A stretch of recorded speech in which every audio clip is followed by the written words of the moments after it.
Bonjour, bonsoir, bienvenue une fois de plus sur notre chaîne Simama, le Dieu des dieux. Alors, nous méditons aujourd'hui sur un aspect important qui est la foi. En réalité, plusieurs chrétiens connaissent réellement ce que c'est que la foi, donc nous n'allons pas nous n'allons pas reparler des bases ou des fondations, des choses qui sont déjà connues, mais nous allons parler d'un aspect de la foi qui est assez important. C'est un aspect qui est souvent mal compris, et cet aspect-là est lié au livre de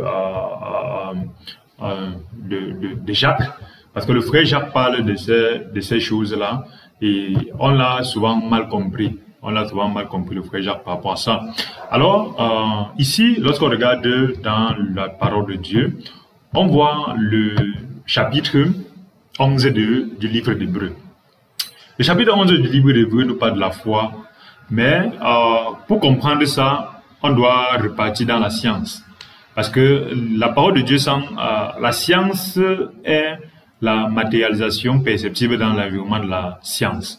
La parole de Dieu, la science, c'est la matérialisation perceptible de la parole de Dieu dans notre environnement. Ça veut dire, quand tu regardes la science, tu vois que c'est l'application concrète et visible de la parole de Dieu. Alors, Hébreux 11 dit quoi de la foi? Je répète bien que nous connaissons exactement ce que c'est la foi. La foi, c'est la ferme assurance aux choses qu'on espère, mais nous parlons d'un autre aspect, la foi liée à l'action. La foi égale action, la foi en tant qu'action. Or, verset 1 dit, la foi est une ferme assurance des choses qu'on espère, une démonstration de celles qu'on ne voit pas. C'est une ferme assurance des choses qu'on espère, c'est une démonstration de celles qu'on ne voit pas. Pour l'avoir possédé, les anciens ont obtenu un témoignage favorable. Ils ont possédé la foi. Et c'est pas la foi que nous reconnaissons que le monde a été formé par la parole de Dieu, en sorte que ce qu'on voit n'a pas été fait des choses visibles. C'est justement ce que je disais. Ce qu'on voit est en réalité défini par la science. Tout ce qui est visible et perceptible est entré sous le prisme de la foi, de la science. Or, la parole de Dieu nous dit que tout ce qui est visible et perceptible est généré par l'invisible qui est en réalité, l'invisible est mis en mouvement par la foi. Et après, on va citer un ensemble de personnes qui avaient des cas concrets de leur foi invisible qui a créé de l'impact dans le monde visible. C'est pourquoi on continue en disant, c'est pas la foi qu'Abel offrit à Dieu un sacrifice plus excellent que celui de son frère Caïn, car c'est par elle qu'il fut déclaré juste, Dieu approuvant ses offrandes, et c'est par elle qu'il parle encore quoique mort. C'est pas la foi qu'Enoch fut enlevé pour qu'il ne vit point la mort et qu'il ne parut plus parce que Dieu l'avait enlevé, car avant son enlèvement, il avait reçu le témoignage qu'il était agréable à Dieu. Or, sans la foi, il est impossible de lui être agréable, car il faut que celui qui s'approche de Dieu croit que Dieu existe et qu'il est le rémunérateur de ceux qui le cherchent. C'est pas la foi que Noé divinement avertit des choses qu'on ne voyait pas encore et saisi de craintes respectueuses construisit une arche pour sauver sa famille. C'est par elle qu'il condamna le monde et devint héritier de la justice qui s'obtient par la foi. C'est pas la foi qu'Abraham, lors de sa vocation obéie, est parti pour un lieu qu'il devait recevoir en héritage et qu'il partit sans savoir où il allait. C'est pas la foi qu'il vint s'établir dans la terre promise, comme dans une terre étrangère habitant sous les tentes, ainsi qu'Isaac et Jacob, les co-héritiers de la même promesse, car ils attendaient une cité qui a des solides fondements, celle dont Dieu est architecte et le constructeur. C'est pas la foi que Sarah elle-même, malgré son âge avancé, fut rendue capable d'avoir une postérité. C'est par elle qu'elle crut à la fidélité de celui qui avait fait la promesse. C'est pas la foi d'un seul homme naquit, déjà usé, naquit une postérité nombreuse comme les étoiles du ciel, comme le sable qui est sur le bord de la mer et qu'on ne peut compter. C'est pas la foi qu'ils sont tous morts sans avoir obtenu les choses promises. Ça veut dire quoi? Ça veut dire qu'en réalité, partout où on voit ces éléments qui dénotent la quantité de la foi, on peut voir que ça a poussé à l'action. Et dans ce cas, revenons dans le monde scientifique. Dans le monde scientifique, il faut voir qu'il y a deux axes de la science. Il y a l'axe de l'infiniment grand et il y a l'axe de l'infiniment petit. L'axe de l'infiniment grand, c'est de se poser la question que, En tant qu'être humain, nous sommes où? Nous sommes sur Terre. La Terre, nous sommes où? Nous sommes dans un quartier. Le quartier est où? Dans un environnement. L'environnement, d'un arrondissement. L'arrondissement est où? D'un département. Le département est où? Dans une région. La région est où? Dans un pays. Le pays est où? Sur un continent. Le continent est où? Dans une planète. La planète est où? Dans un système solaire, d'un système. Le système solaire lui-même où? Dans la Voie lactée. La Voie lactée elle-même est où? Ainsi de suite, ainsi de suite, ainsi de suite. Lorsqu'on monte, on quitte du plus petit au plus gros, on se rend compte qu'on peut monter jusqu'à l'infini. Maintenant, faisons, ça c'est l'axe 1 de la science, de l'infiniment grand. Prenons maintenant l'axe de l'infiniment petit. Lorsqu'on descend, dans la matière, qu'est-ce qu'on a? On a ce qu'on appelle les molécules, qui sont des regroupements d'atomes selon les liaisons covalentes. Donc, les atomes qui se lient entre eux selon un certain type d'affinité. Et lorsque on appelle ça des molécules. Les molécules, lorsqu'on casse les molécules, qu'est-ce qu'on a? On a des atomes. Lorsqu'on casse l'atome, on a quoi? On a une bipartition des électrons et des noyaux. Et lorsqu'on casse les électrons et les noyaux, qu'est-ce qu'on a? On descend, on descend, on descend. Lorsqu'on descend après avoir cassé, on descend jusqu'à quoi? Et on se rend compte que plus on descend, plus les logiques de l'infiniment grand et les logiques de l'infiniment petit sont totalement opposées. Pourquoi? Un exemple. En réalité, un être humain ne peut pas être en même temps au Cameroun et en même temps au Canada, en même temps en Éthiopie, par exemple. Mais lorsqu'on descend dans l'infiniment petit, un élément peut être en même temps au Cameroun, en même temps en Éthiopie, en même temps au Canada. C'est vrai que ça fait déjà chauffer le cerveau, mais il faut comprendre que c'est ça, malheureusement, la notion qui va nous permettre de comprendre la notion de foi. Ça veut dire, lorsqu'on regarde un électron, dans la physique quantique, on nous explique que l'électron est quantifié physiquement comme une boule, comme quelque chose. Mais en réalité, ce n'est que quelque chose lorsqu'on l'a valué. Comment expliquer ça? En réalité, prenons dans le cadre où nous sommes au Cameroun, il y a 3 villes, les 3 villes principales, du moins les 3 villes facilement perceptibles du Cameroun. On a Douala, Yaoundé, Bafoussam.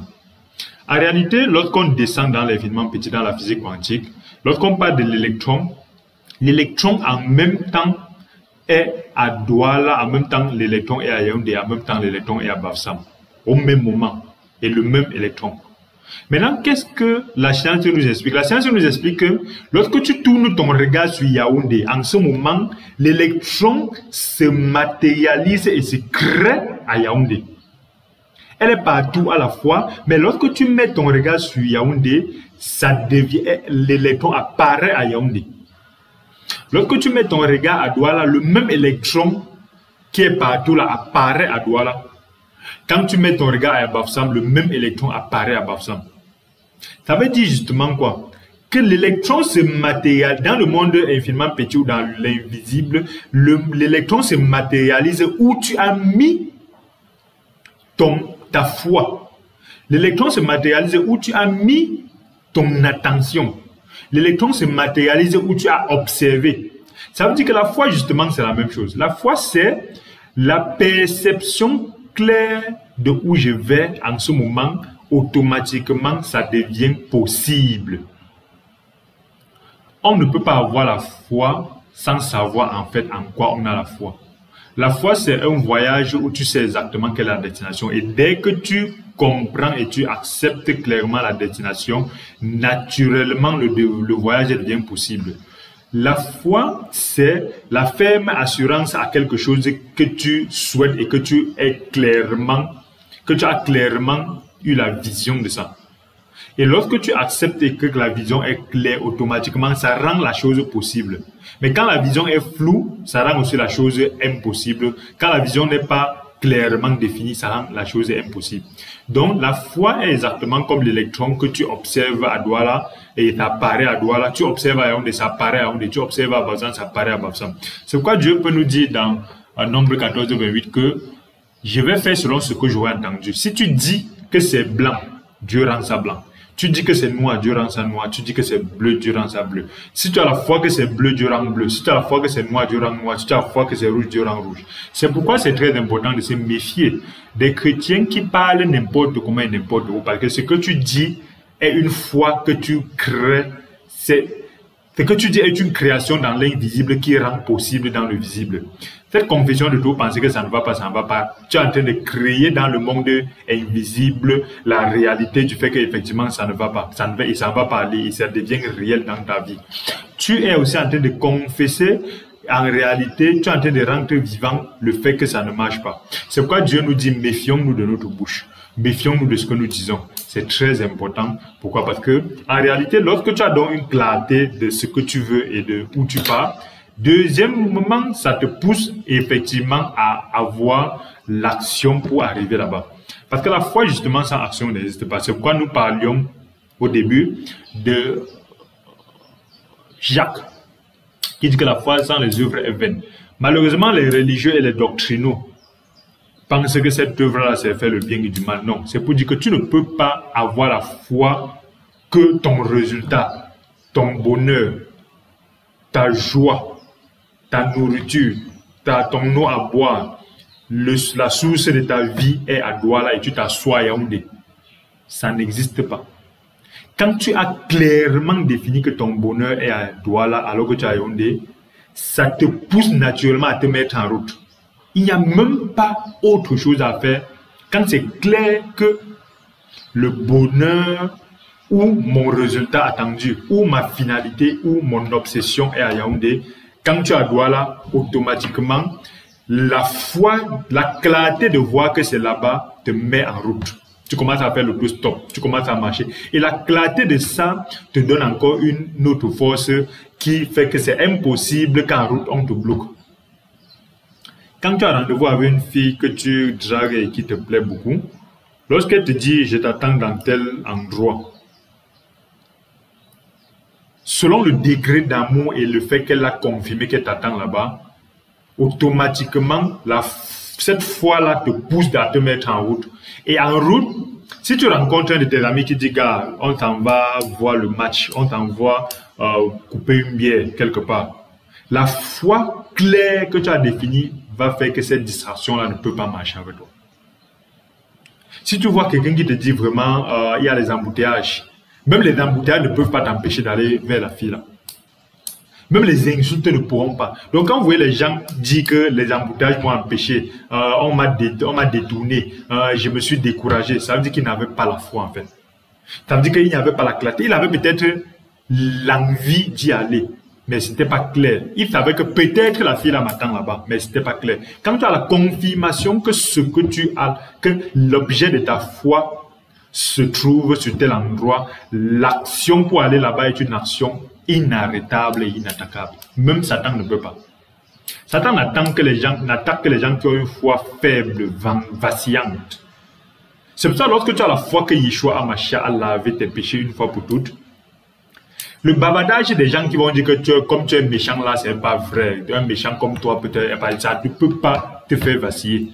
Le bavardage des gens qui vont venir utiliser un verset pour dire qu'on perd le salut, ça ne peut pas te faire vaciller. Le bavardage des gens qui vont venir dire que comme tu n'es pas dans mon église et que je t'ai vu l'autre jour en train de mentir, ça ne va pas te faire vaciller. Quand tu as cette foi-là, effectivement, cette assurance-là que ce qu'il dit est vrai, et qu'il n'y a pas une autre possibilité que ce ne soit pas vrai. Les gens qui en route vont essayer de te distraire, te mentir et d'utiliser l'apparence et les choses pour te faire changer de route, c'est même pas possible. Donc la foi en réalité, c'est une ferme assurance, mais cette ferme assurance-là crée une action qui est inarrêtable. C'est pourquoi on peut voir donc justement que tous ceux qui ont eu la foi se sont mis en action. Noé a eu la foi, il s'est mis en action à la construction de l'arche. Toute personne qui a eu la foi s'est mise en action pour pouvoir réaliser la quintessence de ce dont il avait la foi. Mais aujourd'hui, malheureusement, dans le corps de Christ, on a une foi qui est une foi de la bouche, une foi qui change au quotidien, une foi qui varie selon les frères, une foi qui varie selon la prédication, une foi qui change. Est-ce que c'est même vrai que Dieu a même dit ça? Est-ce que c'est même vrai que c'est... On a une fois qu'aujourd'hui c'est blanche, demain c'est noir, après-demain c'est bleu, on ne sait pas. Mon bonheur est à Douala, ou c'est à Bafsam, ou c'est à Gaoundéré. Demain ton bonheur est au Tchad. Après-demain ton bonheur au Canada. Après-demain ton bonheur... Quand tu connais exactement où ton bonheur est, tu sais que la matérialisation dans le monde invisible fait qu'il est là-bas automatiquement, il ne change pas. Oh, effectivement, ton bonheur peut être au Tchad en même temps, c'est... Oh, bah, mais il y a une vie pour toi au Tchad, une vie pour toi aux États-Unis, une vie pour toi au Tchad, au Cuba, une vie pour toi même à l'Est, il y a une vie pour toi dans la forêt, il y a une vie pour toi dans le désert. Si tu arrives au désert, il y a une vie pour toi. Mais le plus important, c'est de savoir quelle est la vie qui est celle que tu sais que c'est la vie de foi que Dieu t'a donnée. En ce moment, c'est que sur un seul endroit que cette vie existe. C'est pourquoi dans le monde de la physique quantique, l'électron est partout. Mais lorsque tu figes ton observation sur un seul endroit, l'électron apparaît là-bas et c'est là-bas qu'on trouve l'électron. Donc, merci, frères et sœurs, d'avoir écouté ce partage. Si cette vidéo-là vous a béni, n'oubliez pas de vous abonner, n'oubliez pas de partager et de méditer sur le fait que la physique quantique nous explique que Hébreu, la physique quantique en fait c'est quelque chose de tardif. Longtemps avant Hébreu 11 nous a déjà dit. Dans le verset 3, il dit, la foi, oh, c'est pas la foi que nous reconnaissons que le monde si qu'on voit, le monde dans lequel les règles scientifiques s'appliquent, est formé par la parole de Dieu. Les gens confondent souvent la Bible et la parole de Dieu. Le monde n'est pas formé par la Bible. La Bible a été imprimée quand? Dès les années 1500 par Gutenberg. C'est le premier livre imprimé lorsqu'il a inventé son imprimante. Mais avant, c'était écrit sur les rouleaux. C'était la Bible, mais ce n'était pas la parole de Dieu. La parole de Dieu, c'est depuis Adam. Et même avant Adam, il y a la parole de Dieu, parce que Satan qui est dans la première éternité, parce qu'il y a deux éternités. L'éternité pré-adamique, un seul est parti là-bas, c'est Ézéchiel. Ézéchiel est rentré avant Adam pour voir, justement, c'est là-bas qu'il parle de Satan, Ézéchiel 28 parle de ça. Bref, c'est pour dire que le monde-ci qu'on voit, c'est un monde dans lequel les règles scientifiques s'appliquent, mais on dit que ce monde-ci a été formé par la parole de Dieu. La science ne fait que décrire ce que la parole de Dieu a formé. Et quel est le principe? Parce que nous avons vu le Dieu des principes. On dit qu'en sorte que ce qu'on voit n'a pas été fait des choses visibles, mais des choses invisibles. Ce qu'on voit vient de l'invisible. C'est pour ça que les sorciers et les ésotéristes peuvent généralement vous faire comprendre que ce qu'on obtient ici, c'est ce qu'on a acheté dans le monde de l'invisible. Nous qui sommes au-dessus de cela, parce que nous avons Yeshua Mashiach, qui est le roi des sorciers, qui est au-dessus de tous les sorciers, c'est le roi des sorciers. Quand il s'assoit, les autres sorciers viennent s'asseoir, ils écoutent, comme en nous disant souvent que Dieu est le Dieu des sorciers. Les gens rient, ils disent, ah, pourquoi il dit ça? En tout cas, notre Père est le roi des sorciers et nous sommes donc des fils du roi des sorciers. C'est pourquoi les sorciers savent que c'est chez nous qu'ils apprennent certaines choses. Dans ce cadre-là, il faut connaître qui tu es et qui est ton Père. Et quand tu as la foi exacte de qui tu es et qui est ton Père, c'est totalement différent d'un enfant bâtard et d'un enfant qui a qui connaît qui est son Père. Et dans ce cas, le principe du monde ésotérique dans lequel ils savent effectivement que tout ce qui est dans le monde visible, ça s'achète et s'obtient dans le monde invisible. La foi justement qui s'obtient dans le monde matériel s'obtient d'abord dans le monde invisible. Frères et sœurs, peut-être certaines de ces choses peuvent être peut-être des choses que tu n'as pas regardé de cette façon-là. Dorénavant, tu pourras regarder de cette façon-là pour comprendre que où tu fixes ton regard, où tu fixes ton cœur, c'est là-bas que la création, ta foi se met en exergue. Et quand tu fixes donc, automatiquement, la foi, c'est l'action. Quand tu fixes ton regard quelque part, tu te mets en action pour pouvoir entrer dans la pleine position de ce qui est le résultat de ta foi.